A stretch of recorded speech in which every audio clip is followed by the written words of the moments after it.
Introduction. क्या आपके बचपन की यादों में फास्ट फूड और जंक फूड खाना शामिल था? क्या आप कभी ये सोचकर हैरान हुए कि क्यों हमें करीब करीब हर शहर में एक मैकडॉनल्ड्स तो ज़रूर मिल जाता है? बिजनेस फ्रेंचाइज इस सेंचुरी का सबसे बेरिडा ट्रेंड बन चुका है, और हो भी क्यों ना, ये कन्वीनियंट है और आपके बिजनेस को ग्रो करने के लिए बहुत सी अपॉर्चुनिटी देता है। लेकिन यहाँ हम आपसे एक चीज़ कहना चाहेंगे, किसी भी तरह के फ्रेंचाइज बिजनेस को खोलने से पहले आपको बहुत सारे फैक्टर भी चेक करने होंगे। ये समरी आपको बताएगी कि आप फ्रेंचाइज बिजनेस खोलने के लिए फिट हो या नहीं, और आपका बिजनेस आइडिया फ्रेंचाइजेबल है भी या नहीं। क्या फ्रेंचाइजिंग वाकई में इतना आसान होता है जहां हम पहले से जमे जमाए बिजनेस के नाम का फायदा उठा सके? तो आइए इस समरी के साथ आगे बढ़ते हैं, जो आपको एक सक्सेसफुल फिंची चलाने के बेसिक रूल्स और ट्रिक्स सिखाएगी। The rules have changed. इंसान ने सिविलाइजेशन के दौरान बेढ़ा लंबा सफ़र तय किया है। गुफाओं में रहने से लेकर आज के लेटेस्ट टेक्नोलॉजी वाले दौर तक इंसान ने काफ़ी कुछ देखा और सीखा है। सच तो ये है कि जब से दुनिया बनी है, इसमें लगातार बदलाव आते रहे हैं और आगे भी आते रहेंगे, और ये बदलाव ख़ास तौर पर बिजनेस की दुनिया के लिए काफ़ी इम्पोर्टेंट है। आपको याद होगा, एक वक्त था जब डिपार्टमेंट स्टोर काफ़ी हिट हुए थे। फिर उनके बाद आए शॉपिंग मॉल, जहां आज ज़्यादातर लोग शॉपिंग करना पसंद करते हैं, क्योंकि सारी चीज़ें उन्हें एक ही छत के नीचे मिल जाती है। पहले अलग अलग तरह के रेस्टोरेंट हुआ करते थे, पर आज मल्टीपल फास्ट फूड चेन्स का ज़माना है। रेस्टोरेंट फ्रेंचाइजिंग इस सेंचुरी के सबसे बेस्ट ट्रेंड में गिनी जा सकती है। ये उन लोगों के लिए एक आइडियल सेटअप है जो खुद का बिजनेस करना चाहते हैं। साथ ही ये काफ़ी कन्वीनियंट भी है। जैसे मान लो आपको किसी पॉपुलर रेस्टोरेंट की फ्रेंचाइज लेनी है, तो आपको किसी कंपनी स्ट्रक्चर की ज़रूरत नहीं पड़ेगी, क्योंकि ये पॉपुलर रेस्टोरेंट पहले से ही एस्टैब्लिश्ड यानी जमा जमाया है।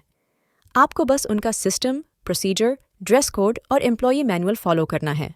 लेकिन प्रॉब्लम तब आती है जब आपको ये चूज़ करना पेडी ही कि फ्रेंचाइज के लिए कौन सा बिजनेस सही रहेगा। कोई बिजनेस सक्सेसफुल है तो इसका ये मतलब नहीं है कि इसकी फ्रेंचाइज लेना भी उतना ही सक्सेसफुल होगा। यही वजह है कि इस बुक के दोनों ऑथर, जो लोग फ्रेंचाइजर बनना चाहते हैं, उन्हें मार्केट और ट्रेंड को ऑब्जर्व करने के लिए कहते हैं। अगर आप फ्रेंचाइजर बनने की सोच रहे हो, तो ऐसे लोगों की केस स्टडी पढ़ो जो सक्सेसफुल फ्रेंचाइज बिजनेस चला रहे हैं। आप देखोगे कि सिर्फ गिने चुने लोग ही इस टाइप के बिजनेस में सक्सेसफुल होते हैं। आपको ये देखना होगा कि क्या चीज़ उनके फेवर में है और क्या नहीं। अपनी फ्रेंचाइज को आगे बढ़ाने के लिए इन लोगों ने क्या क्या कदम उठाए थे। वैसे अगर देखा जाए तो ये सब पता करना बेहद मुश्किल काम है, क्योंकि हो सकता है पहले के वक्त में जो चीज़ें चलती थीं वो आज ना चले। हो सकता है जो पहले फ्रेंचाइजिंग में नहीं चलता था वो आज की डेट में हिट फॉर्मूला हो, क्योंकि इस तरह के बदलाव तो अनप्रेडिक्टेबल है। टाइम और सिचुएशन के हिसाब से बिजनेस के रूल्स भी चेंज हो जाते हैं। खैर, इसके बावजूद 3 साइकिल्स ऑफ बिजनेस की नॉलेज आपको ये समझने में हेल्प करेगी कि फ्रेंचाइजिंग आपके लिए बनी है या नहीं। 3 साइकिल्स वो है जो किसी भी फ्रेंचाइज ऑपरेशन की सक्सेस को इफेक्ट करती है।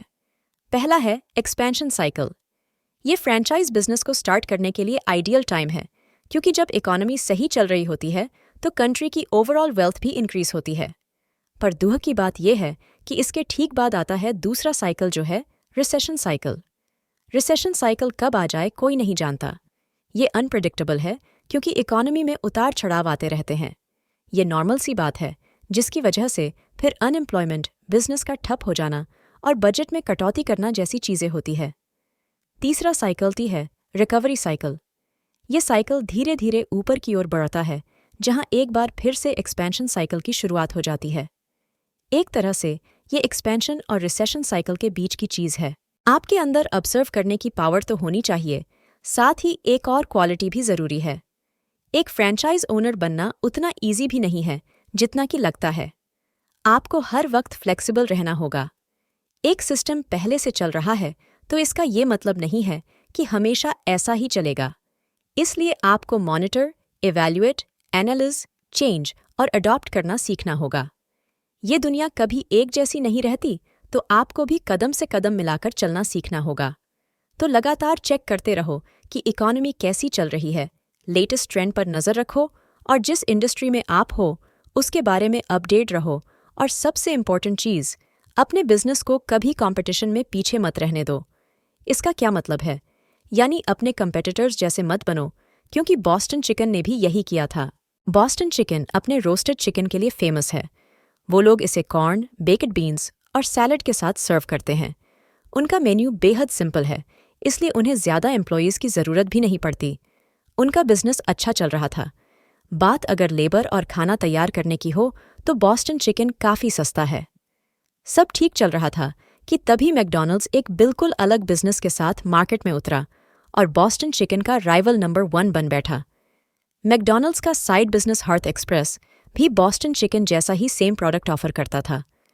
हर्थ एक्सप्रेस भी रोस्टेड चिकन बेच रहा था, पर साथ में मीट लोफ और बेकेड हैम भी देता था। इससे बॉस्टन चिकन टेंशन में आ गया। उन्होंने भी कंपटीशन के चक्कर में अपने मेन्यू में मीट लोफ और बेकेड हैम ऐड कर दिए, लेकिन ये एक बहुत बड़ी गलती साबित हुई। उनका नया मेन्यू लोगों को पसंद नहीं आया।